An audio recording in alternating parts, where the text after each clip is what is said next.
Ang bulong sa kwarto. Revelasyon ng anak ni Katrina Halili. Tila nagbukas ng pinto sa isang matagal nang tinatagong sekreto nila ni Chris Lawrence.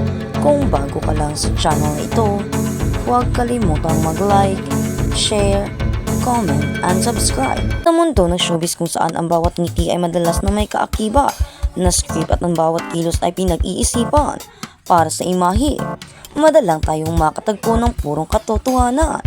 Ngunit kapag ang katotohanan ay nanggaling sa bibig ng isang bata, nawawala ang lakas, ang anumang pagkakaila. Ito ang naging sentro ng anumang pagkakaila at usap-usapan. Matapos magbigay ng pahayag, ang anak ni Katrina Halili at Chris Lawrence na si Katie, na tila naglalantad sa mas malalim at mas personal na aspeto ng pagsasama ng kanyang mga magulang na matagal nang inaakalang tapos na o nananatili lamang sa antas ng co-parenting. Ang bawat pamilya ay may kanya-kanyang kwento na ikinukulong sa loob ng kanilang tahanan, malayo sa mapanghusgang mata ng publiko at nakasisilaw na ilaw ng industriya. Kina Katrina at Chris, ang kanilang nakaraan ay naging bukas na aklat puno ng mga kabanata ng pag-ibig, paghiwalay at ang hamon ng pagpapalaki ng anak sa magkaibang panig ng bakod. Gayunpaman, ang huling mga kaganapan ay nagpapahiwatig na baka ang mga bakod na ito ay unti-unti nang ginigiba, hindi sa pamamagitan ng isang formal na anunsyo, kundi sa pamamagitan ng mga simpleng sandali na nasaksihan ng kanilang sariling anak sa loob ng silid. Hindi matatawaran ang bigat ng mga salitang binitawan ni Katie dahil ang mga bata ay walang konsepto ng PR strategy o damage control. Nakikita nila ang mundo na parang yapak at tapat. Ang kanyang paglalarawan sa presensya ng kanyang ama sa tabi ng kanyang ina ay nagdulot ng malaking katanungan sa isipan ng marami. Ang imahe ng isang pamilyang nagkakaisa sa pinakapribadong bahagi ng kanilang buhay ay isang bagay na hindi inaasahan ng marami, lalo na't ang dalawa ay matagal nang naninindigan na ang kanilang relasyon ay para lamang sa bata. Sa mga nakalipas na taon, hinangaan si Katrina Halili sa kanyang pinanindigan bilang isang matapang na single mother. Pinatunayan niya na kaya niyang itaguyod ang kinabukasan ni Katie ng mag-isa, habang pinapanatili ang isang maayos na ugnayan kay Chris para sa emosyonal na pangangailangan ng kanilang anak.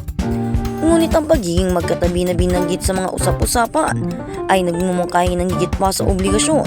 Ito ay nagmumungkahi ng init ng muling pagbabalik ng pamilyar na damdamin at ng posibilidad na ang pag-ibig na akala ng lahat ay abo ay mayroon pa palang natitirang baga.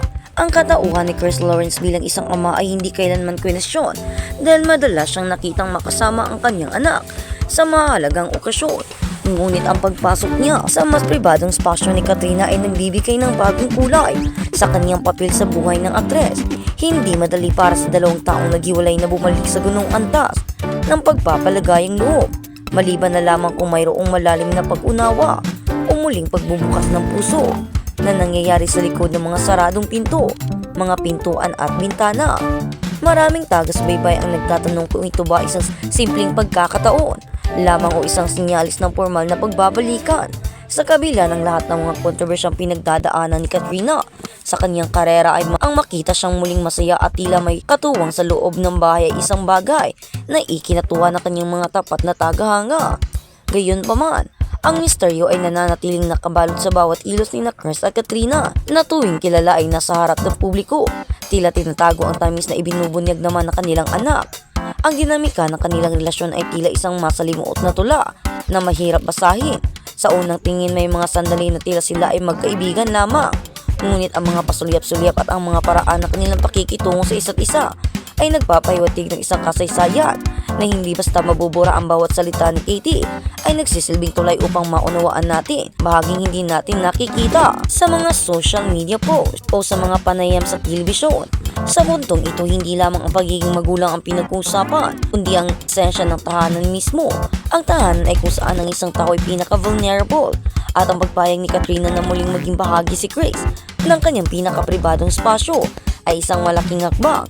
Ito ay nagpapakita ng pagtitiwala at marahil ay pagpapatawad sa mga sugat ng nakaraan na matagal nang iniinda ng dalawa. Ang reaksyon ng publiko sa revelasyon ito ay halo-halong pagkagulat at kagalakan sa isang lipunan na mahilig sa mga second chances Ang kwento ni na Katrina at Chris ay nagbigay ng pag-asa na ang mga pagkakamali ng nakaraan ay maaaring ayusin at ang mga nawasak na pamilya ay maaaring mabuo muli.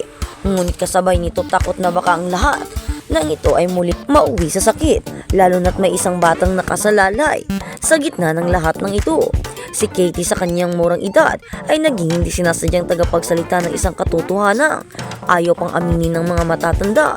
Ang kanyang inosenteng paglalarawan sa sitwasyon sa loob ng kwarto ay nagpapakita ng isang natural na kaayusan na para sa kanya ay normal. Ngunit para sa mundo ay isang malaking balita. Ito ay nagpapaalala sa atin na ang mga bata ang pinakamalinaw na salamin ng ating mga buhay. Hindi sila marunong magtago ng anino. Kung tutuusin, ang usaping ito ay hindi lamang tungkol sa dalawang artista.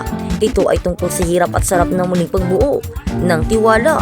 Si Katrina ay kilala sa kanyang pagiging pribadong tao pagdating sa kanyang personal na buhay. Matapos ang mga pagsubok na kanyang hinarap, ang paglantad ng ganitong impormasyon kahit na mula sa kanyang sariling anak ay tiyak na magdadala ng bagong hamon sa kung paano niya protektahan ang kanyang pamilya mula sa mga mata ng usisero. Habang hinihintay ng lahat ang opisyal na pahayag mula sa magkabilang panig, ang mga pirasong ibinigay ni Katie ay sapat na upang magsimula ng isang malawakang diskurso. Ang pag-ibig pa ay sapat na upang takpan ang mga lamat ng kahapon o sadyang ang pagiging magulang ay may kapangyarihang paglapitin muli ang dalawang puso. Akala natin ay tuluyan ng magkalayo.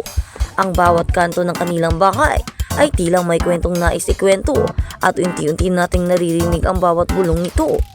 Ang katahimikan ni Katrina at Chris sa harap ng mga kumakalat na balita ay lalong nagpapaigting sa pananabik ng publiko.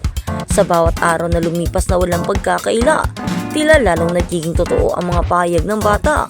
Ang pananahimik ay madalas na nangangahulugang mayroong tinatago, ligaya na ayaw pang mabulabong ng ingay ng mundo, o di kaya ay may mga bagay pa na kailangang ayusin bago tuluyang iharap sa madla. Kahuli, ang mahalaga ay ang kapakanan ni Katie at ang katahimikan ng kanilang tahanan.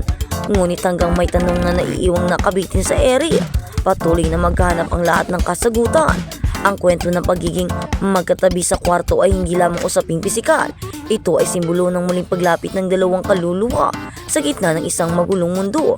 Ang bawat pintig ng puso sa loob ng tahimik na bahay ni Katrina ay tila sumasabay sa kaba ng mga taga-subaybay na nagnanais malaman ang tunay na kaganapan. Hindi mapagkakaila na ang presensya ni Chris Lawrence sa buhay ng actress ay hindi lamang limitado sa mga sandali ng pagsundo at paghatid kay Katie. Ang mga naunang payoting ng bata tungkol sa kanilang pagiging magkatabi sa loob ng kwarto ay nagbukas ng isang diskurso tungkol sa muling pagbubuklod na hindi inaasahan ng marami.